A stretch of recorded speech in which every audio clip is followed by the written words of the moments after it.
What has been going on in the Atlanta real estate market since the summertime? Well, I will tell you one thing, it has been a season for buyers to get some deals.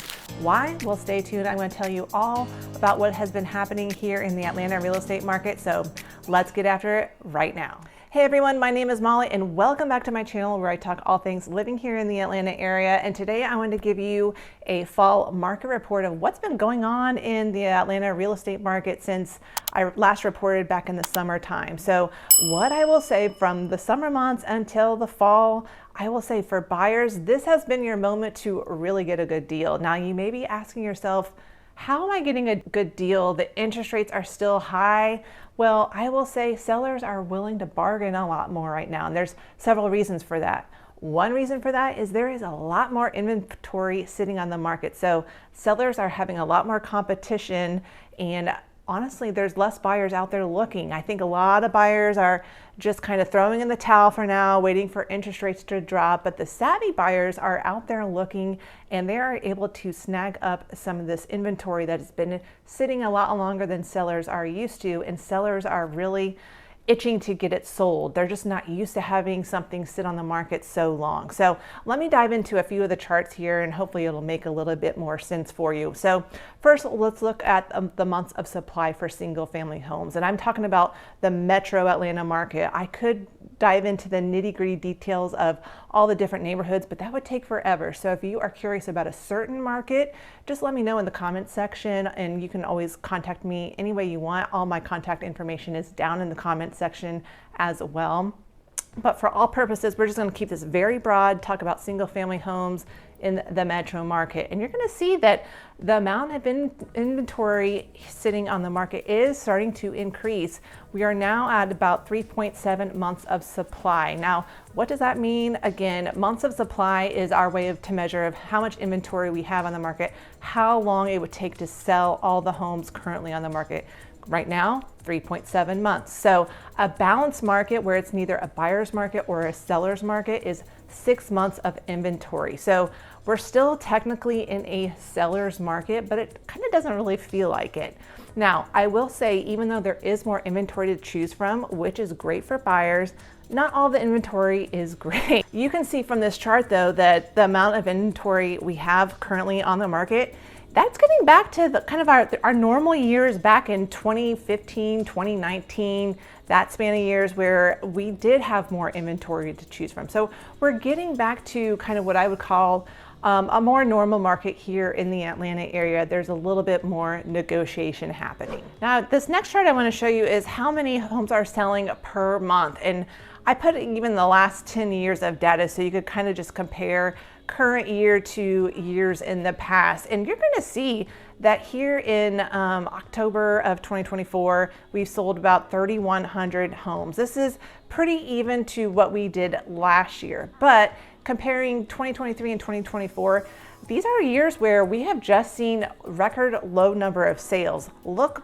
in the past years, and you're going to see that the sales numbers have been much, much higher. In fact, the last time that we had, close to 3,100 homes being sold was back in October of 2011. So that was kind of coming out of the 2008 market crash. So you can see that just the number of overall transactions has been lower the last couple of years, and it's just been a very slower market than what we've been used to in the past. So what does this really mean if there's less transactions happening? Well, that just really tells us that there's less buyers out there looking. They're just kind of sitting on the sidelines. So what that translates to is that homes are sitting on the market longer. In fact, the average days on market right now in the metro Atlanta area for a single family home is 38 days. And this is about a 36% increase year over year.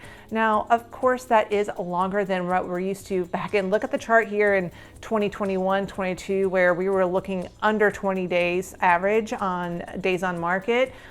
Compared to those years, yes, it feels like an eternity for homes to be sitting. However, if you go back into what I call the normal years back in 2015 to 2019, we're actually doing pretty good. I mean, look at 2019 in October, homes were sitting for 45 days. In 2015, 51 days. So really, we're getting back to kind of that normal pace that we used to be in before, the COVID craziness happened. So while it does seem slower, we're getting back to normal. And remember that real estate is very cyclical. We see those peak swings of the most buyer activity in the spring, summer months. June is usually our highest average price sale, and then things kind of slow down in the fall and into the winter. And that's also what we're seeing too, is it's a little bit cyclical. Okay, you may be thinking to yourself, okay, if there's less buyer demand, homes are sitting on the market longer, buyers are getting deals, what's happening to the average sales price for a single family home here in the Atlanta area? You're probably thinking it's tanking, right? You're wrong. It's actually staying pretty stable. So if you look at October of this year versus the same time last year, we're pretty flat. So it's not like we're, increasing or decreasing, but we are still remaining steady. Look at, June, that was our peak month, and that was our highest average sales price, just over $600,000. So despite even more inventory hitting the market, we're still seeing sales prices still kind of holding strong. They're not tanking. And I think it's, also a combination of sellers have so much equity in their homes that even if they have to make a deal with a buyer to get the home sold, they're still coming out ahead because they have gained so much equity. Okay, let's change courses here and talk a little bit about the condo market. And I will say condos and townhomes, they have been a struggle to sell this summer and into the fall months. I've had a couple of townhome listings, and man, I would have people looking at them, but buyers were just being super dang picky. And I will say, I think condos or townhomes, anything associated with an HOA fee, those are the first things to take a hit when the market does slow down. I think it's a combination of higher interest rates on top of a high HOA fee. It's going to make people give pause and really look to find what's going to be best for them to buy if they're going the condo or townhome route. So let's look at condos in particular, and I broke it up between Buckhead and Midtown because that's where the majority of our condos are located. So I just want to focus on those areas so you can kind of see what is going on there. But look at the supply here for condos in Buckhead. We are at 7.4 months. That is definitely a buyer's market. Midtown is 5.4 months of inventory, and while technically that is not a buyer's market, let's just call it a buyer's market because I know people in Midtown, the condos there are just sitting longer, and I will say sellers are antsy. They're ready to get rid of them. So if you have been wanting to buy a condo either in Buckhead or Midtown, this is your time to really get a good deal negotiated with that seller. I've seen sellers offer paying, half a year to a year of HOA fees up front, or paying closing costs, or just negotiating the sales price in general. So if you are looking for a condo or a townhome, I'm telling you, this is the time that you should be out there looking. Sellers are antsy to get them off their books. Okay, what about the sales price for condos? You're gonna see here, I've got it split out. This is a 12-month rolling average between Midtown, which is in the black color, and Buckhead, which is in the green color. And you're going to see, for Midtown, that the average sales price for a condo, this is 1 bedroom and 2 bedrooms, it has been slowly increasing. We had a big uptick in 2023, about 8%, and then so far in 2024, just about a 2%. So that would definitely, I would not be surprised by that. I mean, condos in the Midtown area have just been much slower, and they haven't been seeing a huge increase in prices this year. Same thing for Buckhead. Now, Buckhead, they were kind of slow and steady the last couple of years, and then in 2024, it jumped up a little bit, 9.6% increase in sales price from $285 on average up to $312,000. Again, if you break this between 1 bedroom and 2 bedroom condos, you're going to see a little bit of a difference there, but I don't have time to go into all those details, but if you want to know more, just reach out to me and we can talk further about that. Let me show you one more chart just so you can see how many condos have been selling per month. And this chart's going to look really, really busy because I've pulled it for the past 10 years. But you're going to see here in October in Midtown, we only had 28 condos that sold for the entire month in October. This is down about 24% from the year prior. Buckhead was a little bit less extreme. We had 50 condos sell. This is just down about 15%. But I put this blue line across here because you're going to see the number of times that we had less than 28 condos sell in the Midtown area.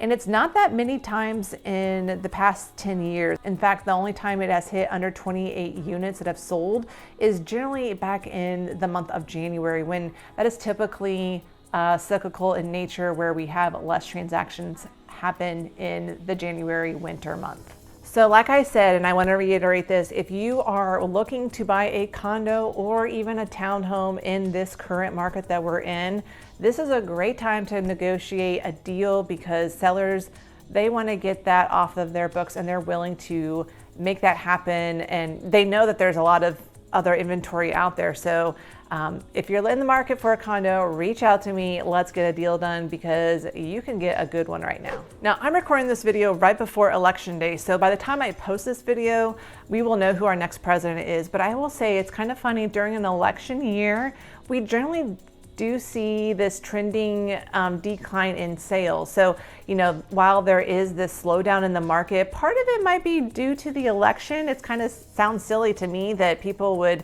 hold off their plans of buying a home because they want to see the results of an election. But there's data out there to show you that, you know, home sales have went up the 9 of the last 11 presidential elections, as well as the home prices. They have went up 7 of the last 8 presidential elections. The only exception was, year 2008, which that was a whole different story. That was, you know, the downturn of the housing market in general. So that was really unrelated. So if you have been holding off because you think, well, depending on who the president is, I'm going to get a better deal, that just simply is not true. So we definitely have a pool of buyers that are kind of waiting out the election to then make their next move.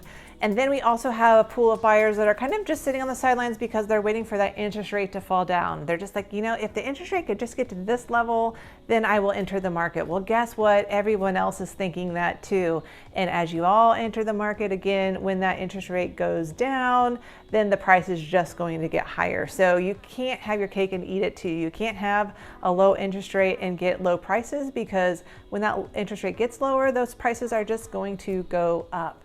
So the interest rate, though, let's talk about what's been going on this year. It's been pretty stubborn, I will say. Like, we had interest rates hitting 7% again here in April. The Fed did cut the interest rate by 50 basis points here in September, and we did see that the interest rate fell to its lowest levels we've seen in quite a couple of years, down to around 6%. So if you were a buyer shopping around that time frame, man, you probably got a really good deal, because you got probably a good price on the home, because sellers are willing to negotiate on the price and, you know, contribute to closing costs. And you got that 6% rate. And guess what happened in October? It jumped back up to 6.7% based on some other outside news with job reports, that kind of thing. So, you know, it just goes to show you that timing the market can be extremely difficult. The best thing to do is really talk with a lender, go over your numbers, see what you can afford, and then go from there. Now, if you are one of those buyers that still is thinking, you know, I'm just gonna wait till the rates hit that 3-4% level again, it's not gonna happen. I mean, even the chief economist for the National Association of Realtors, he's a real smart dude, you know, much smarter than me when it comes to that kind of thing. He even said in his lifetime, he does not expect us to see a 3 to 4% interest rate ever again. So if you're waiting for that, you might as well just keep on renting. So I think we're going to be getting used to seeing this 6% range for quite a while. So it's really just important that you talk with the lender and look at what your payments are going to be if you buy a home in a certain price point. So if you need a good lender, a good local lender, reach out to me. I've got several I can refer you to. So in summary, now, if you are a buyer in this market, I would say, you know, the whole summer, fall, that has been a great time to be buying, and I think that will continue to be the case here into the holiday months. You know, sellers aren't putting their homes on the market in the holiday months just to test the market out and see what they can get. No, that's like a big pain in the you-know-what. And so if they're putting their home on the market during these holiday months, they're serious about getting their home sold. They'll probably be willing to negotiate some. And as we've seen, and what I've shown you, is that there's just not a lot of buyers out there right now. They are waiting. They're waiting for interest rates. They're waiting for the election to be over. They're waiting for the holidays to be over. I do think that as we get into the new year, a lot of those people that have been waiting might wake up and they're going to enter that market. Then you know what happens with more buyers in the market, prices increase. So take advantage while you can of not a lot of competition. You can get a better price. And then if the rates drop next year, you can renegotiate that interest rate. You can't renegotiate the sales price that you bought it at. But don't get me wrong, there are still multiple offers happening. I'm not trying to say that the sky is falling and everyone's doing a fire sale. That's not the case, but there still are multiple offers happening here in the Atlanta area. If it's a certain house in a certain school district where there's still low inventory, those are still selling. If it's priced right, if it's a good conditioned home, you know, we can still see multiple offers in this market. So I don't want you to get the wrong impression that everything is just a free-for-all. So that's not quite the case. Now, if you are a seller in this market, to be honest with you, I'm going to be a straight shooter here. If it were my home and I could wait, I would wait to put it on the market until next year. Like I just mentioned, a lot of buyers are just hanging out and they're waiting until the next year to do something, maybe a New Year's resolution. So I would wait until you have more buyers out there to be looking at your home. But if you are having to put your home on the market now, between now and the end of the year, I would just suggest that long gone are the days where you could just throw your home on the MLS and see what happens. You really need to prep your home, get it cleaned, do any kind of little upgrades that's going to make your home stand apart from the crowd, because there's a lot of homes out there and buyers are being very, very picky. So anything you can do to freshen up your home, make it show ready, is really going to help you in the long run. Also, make sure you're pricing your home correctly, because if you price it way too high, maybe an aspirational price that you saw your neighbor home sell for a year ago, buyers will let you just feel the pain and let you sit on that price for a long time, and then you'll have to reduce your price, and then they'll probably still, once you reduce that price, undercut you some more. And by that time, you've been on the market so long, you have very little leverage. So pricing your home in this market is crucial. All right, you guys, well, with that is my summary of what's been happening here in the Atlanta real estate market. I hope this was helpful for you. If you're thinking about making a move here in the Atlanta area tomorrow, next year, or thinking about selling your home, reach out to me. Let's have a discussion and talk about strategy. I would love to see how I could help you buy or sell here in the Atlanta area. All my contact information is down below. Don't hesitate to reach out. And if you see me on the wild, make sure you say hello. I'd love to say thank you for watching. But until next time, you guys, I'll see you around the neighborhood.